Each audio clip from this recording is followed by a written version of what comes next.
नमस्कार। आज हम चर्चा करने जा रहे हैं प्रेमचंद की कफन कहानी पर। कफन कहानी कफन कहानी संग्रह की महत्वपूर्ण कहानी है जिसके नाम से प्रेमचंद ने शीर्षक दिया है। इस कहानी संग्रह में 13 और अन्य कहानियां हैं। यह कहानी 1935 के आसपास लिखी गई है और इस कहानी ने प्रेमचंद की कहानियों को एक नया आयाम दिया है। प्रेमचंद की कहानियाँ मुख्यतः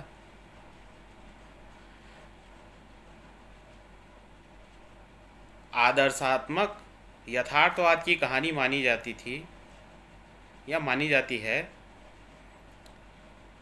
या आदर्श उन्मुख कहानी उनकी है, ऐसी मान्यता है। किंतु इस कहानी ने सारे मापदंड बदल दिए हैं। द्वंद्वात्मक भौतिकवाद का दिग्दर्शन इस कहानी में जिस प्रकार से है कि मनुष्य नैतिकता से किस प्रकार परे हो सकता है, इस कहानी में भली भांति देखा जा सकता है। कहानी के 3 प्रमुख पात्र हैं। घीसू, उम्र लगभग 60 वर्ष, उसका पुत्र माधव उम्र लगभग 26-27 वर्ष, और माधव की पत्नी बुधिया जिसकी उम्र लगभग 21 वर्ष के आसपास है। कहानीकार कहानी का आरंभ करते हैं तब घीसू और माधव अपनी कुटिया के बाहर के दालान, जिसे छत्तीसगढ़ में परछी आदि कहा जाता है, उस तरह की स्थिति में बैठे हुए थे, जबकि अंदर कमरे में बुधिया प्रसव वेदना से बिलख रही थी।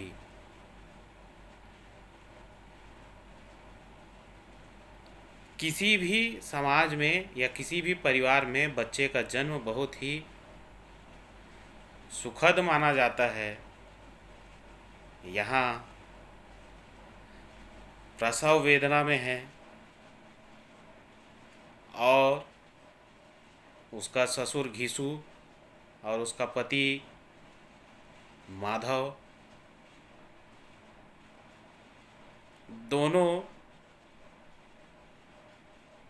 बुधिया की इस वेदना को जानकर भी अनसुना कर रहे हैं और दोनों बारी बारी से एक दूसरे को देख के आने के लिए कहते हैं, लेकिन दोनों जाने के लिए तैयार नहीं हैं। कारण किसानों की खेतों से चोरी करके लाए हुए आलू वो अलाव में भून कर खा रहे थे और सर्दियों और जाड़ों का वो समय था।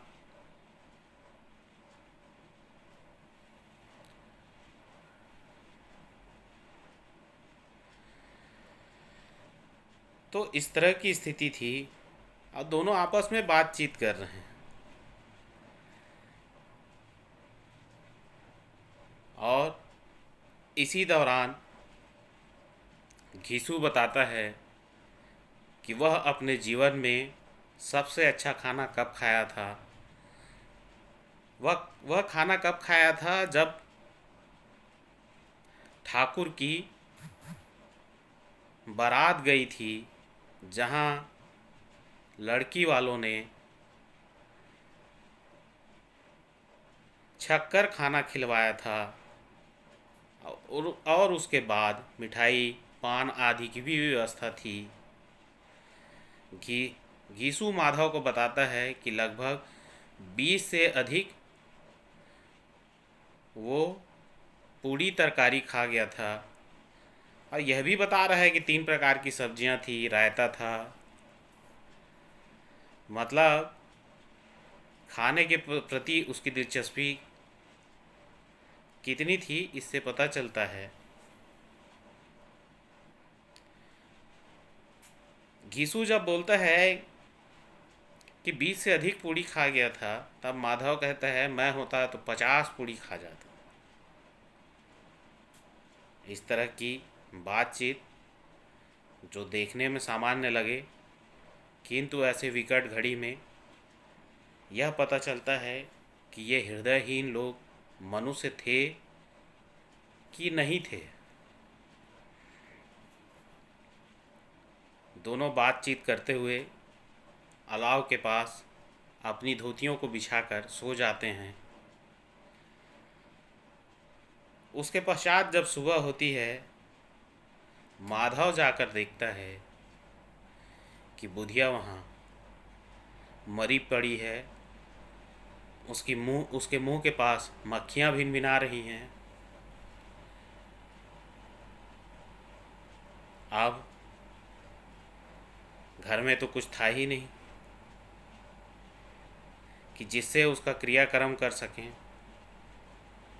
लेकिन घीसू बहुत सूझबूझ वाला व्यक्ति था और बाहर निकलकर जोर जोर से दहाड़ मारकर, जैसे इस मृत्यु के प्रति उन्हें ही वेदना थी, यह दिखाने के लिए जोर जोर से रोने लगते हैं। आसपास के लोग जमा हो जाते हैं और कुछ महिलाएं भी आती हैं और वो इनके रुदन क्रिया में सहभागी बनते हैं। कुछ लोग ढाढ़स बनाने लगते हैं।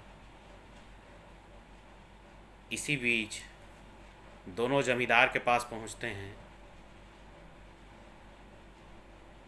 जमींदार यह भली भांति जानता है कि घीसू बहुत मक्कार है। उसकी किसी प्रकार से सहायता करना काले कंबल को तेल पिलाने के जैसा है, ऐसा कहानीकार ने लिखा है। तो आप समझ सकते हैं।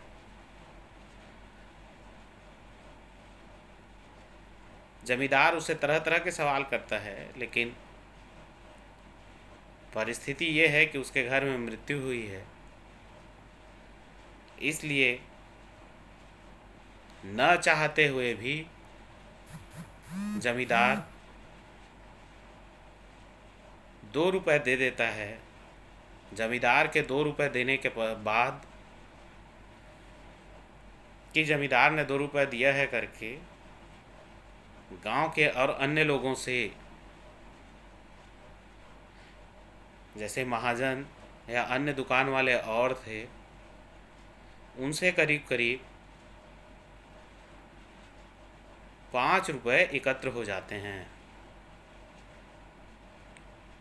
इसके अलावा कुछ लोग खाद्य सामग्री, लकड़ी आदि भी देते हैं। बस कमी रह गई थी तो कफन की। उसे खरीदने के लिए दोनों दोपहर 12 बजे के आसपास शहर जाते हैं और पूरे शहर भर की दुकानों को घूमते हैं। कफन के कपड़े, जो कि सामान्य भी चल जाता, लेकिन उसे सभी दुकानों में देखते हैं। कहानीकार ने एक विशेष नाम लिया है कि बजाज की दुकान, बजाज और अन्य कपड़े की दुकानों में जाकर देखते हैं, कफन का मूल्य पूछते हैं, लेकिन खरीदते नहीं। वही शाम 4 बजे के आसपास दोनों शराब के ठेके पे पहुंच जाते हैं। घीसू एक बोतल खरीदता है और यह स्थिति को कहानीकार लिखता है कि किसी देवी प्रेरणा से शराब के ठेके के पास पहुंच जाते हैं। घीसू वहाँ बोतल खरीदता है। दोनों पूड़ी और चखना खरीदते हैं और मछली भी मंगा लेते हैं। करीब 1.5 रुपए का यही चीज़ खाने में लगा देते हैं। और अब माधव कहता है कि हम ये सब तो खा रहे हैं, लेकिन बुधिया के 100 के क्रियाक्रम का क्या होगा। ऐसा कहने के पश्चात घिसु कहता है उसका भी बंदोबस्त हो जाएगा।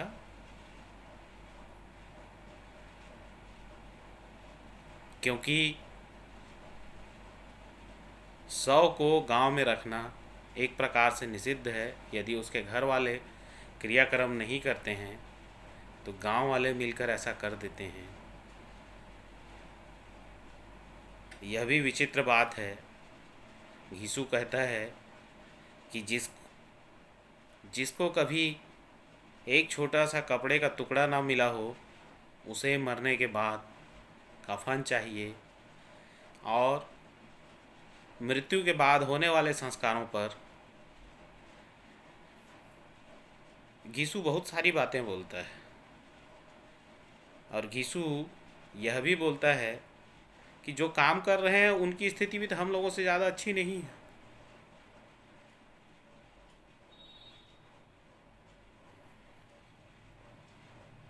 फिर माधव कहता है अगर मरने के बाद मैं बुधिया से मिलूं और वहाँ वो बोले कि तुमने मेरे लिए कफन का कपड़ा नहीं लिया, तो घिसु उसे चुप करा देता है। और घिसु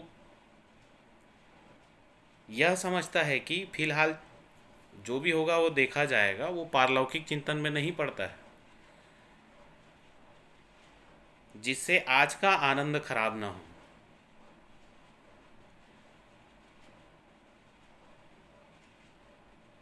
और उसके बाद माधव कहता है कि दद्दा वो स्वर्ग जाएगी। मरने के बाद भी उसने हम लोगों को दावत करा के गई है, हम लोगों की दावत करा के गई है, इसलिए वह स्वर्ग जाएगी।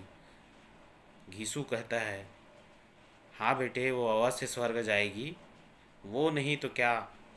और फिर जाति सूचक शब्दों का इस्तेमाल करते हैं कि ये लोग जो हैं ये स्वर्ग जाएंगे, जो लोगों को लूटते हैं आदि आदि। इस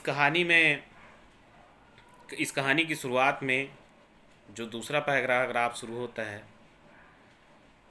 वहाँ एक जाति सूचक शब्दों से घिसु और माधव के लिए भी कहा गया है। आज की परिस्थितियों में अगर इस प्रकार से लिखा जाए तो विवाद हो सकता है।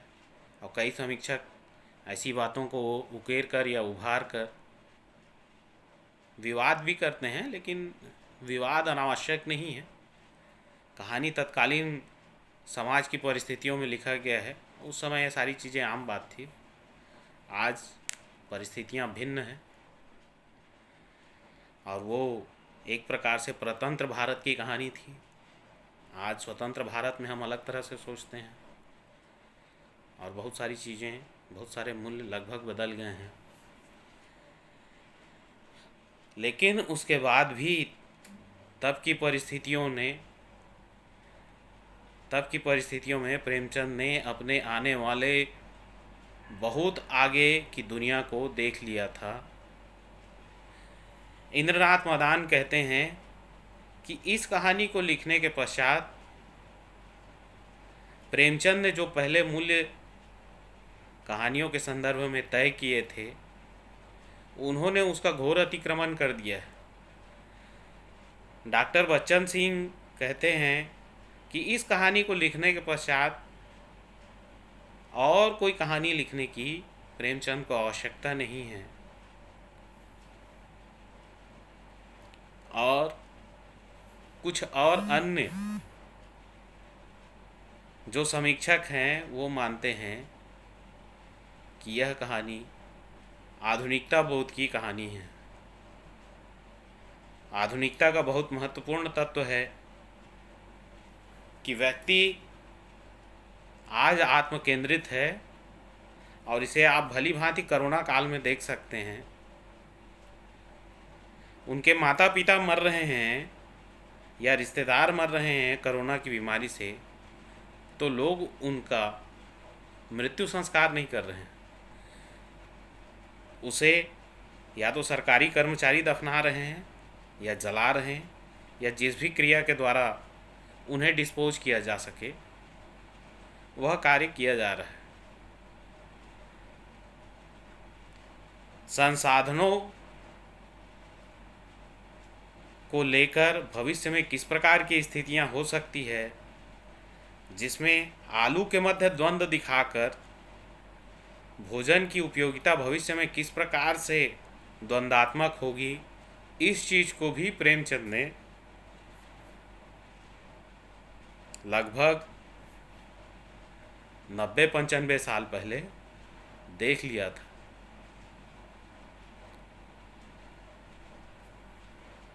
तो इस कहानी को लेकर बहुत चर्चाएं हुई हैं,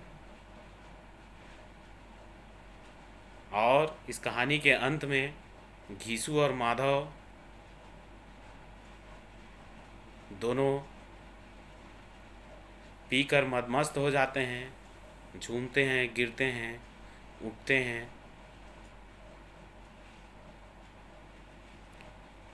घीसू को इस कहानी में जिस तरह का प्रस्तुतिकरण दिया गया है वो एक अलग तरह का व्यक्तित्व रखता है। वो समाज की नस नस को समझता है, और उसी के मध्य से कहानीकार तत्कालीन समाज की भयावहता और किस प्रकार शोषण हो रहा था उनका, ये भी बताने का प्रयत्न करता है। झूमते गिरते हुए आखिरी में ठगनी क्यों नैना झमकाए कबीरदास के पद गाने लगते हैं। कहानी के अंत में वो कबीरदास को भी ले आते हैं। तो ये एक अलग तरह का कथ्य लेकर प्रेमचंद इस कहानी में उपस्थित होते हैं, जो घोर यथार्थवाद का द्योतक है। इसमें यथार्थ का भी अतिक्रमण, इसलिए घोर यथार्थवाद का द्योतक इस कहानी को माना गया है।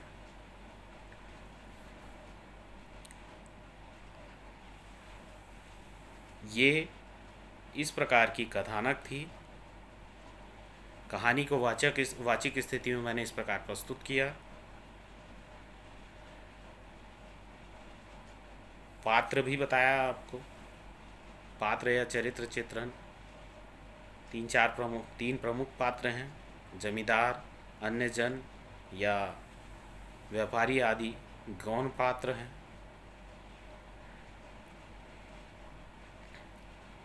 भाषा तत्कालीन बोलचाल की भाषा, यानी हिंदी का हिंदुस्तानी रूप। इसके साथ ही कुछ देशज शब्दावली का भी प्रयोग, और भाषा मुहावरेदार है।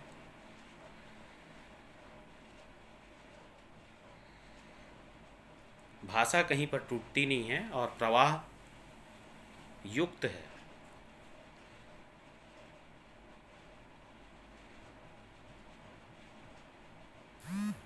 देश काल वातावरण, तो यह 1935 के आसपास लिखी गई है। वह ब्रिटिश भारत के किसी गांव की कहानी है, और एक प्रकार से ग्रामीण कथा है। वातावरण गांव का ही है, और सामाजिक संबंधों को, सामाजिक कुरीतियों को इस कहानी के माध्यम से उकेरा गया है। उद्देश्य, कहानी का उद्देश्य यह है कि मानवीय मूल्य जब उपस्थित संसाधनों के मध्य द्वंद्व की स्थिति में आएगी तो मानव का व्यवहार किस प्रकार होगा, वह प्रेमचंद इस कहानी के माध्यम से हमें बताना चाहते हैं। और कौतूहलता तो कहानी के आरंभ से लेकर अंत तक प्रेमचंद बनाए रखते हैं और यही प्रेमचंद की खूबी है। कफन कहानी के संदर्भ में इतना कहना पर्याप्त है। धन्यवाद। जय हिंद, जय भारत, जय छत्तीसगढ़। मैं देवानंद बोरकर, सहायक प्राध्यापक हिंदी, शासकीय नवीन महाविद्यालय, मोपका निपनिया, जिला बलौदाबाजार, भाटापारा।